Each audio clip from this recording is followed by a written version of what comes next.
台中市有议员讲，这台中去年的交通事故是排全国第一。外界正质疑讲，这市政府虽然有尽力来降低车祸，也毋过这效果看起来敢若无啥偌好，这也互民众袂当安心。市政府是表示讲，会持续来改善交通的环境，也那学者是讲，这和台中市有真侪非典型的路口有关系。 台中市的台湾大道上下班时间车流量相当大，交通状况是相当客，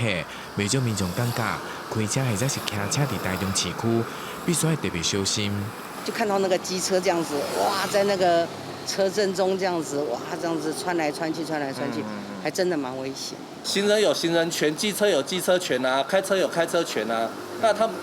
所有的权都要均分啊。 民众讲道路环境无够优先，加上行人甲驾驶人也是有冲突，和道路的状况也是不断。根据统计，台中市去年度的事故总件数是72279件，死伤的人数是96523人，拢是大岛内底上济，而且两项数据拢超过第2名的桃园市真济。 在工程方面，透过号志、标志、标线等设施，并跨机关合作改善，提升道路交通安全环境。而且今年1月份，台中市也是大岛内底车祸数量上济。台中市交通局表示，因为车祸原因来调查，大部分是甲用路人无守法有关系，将来检讨进行交通环境的改善，强化风地的作为。而台湾交通安全协会是认为，甲台中市先天的交通环境嘛有关系。 既有的开发，或者说既有存在的都市纹理，它的路口设计，它都不是属于典型的路口。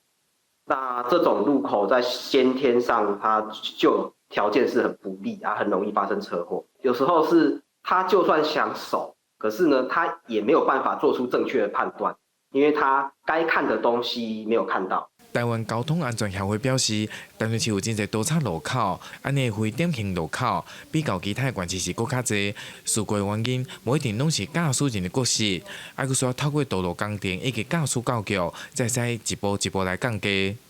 记者台中综合报道。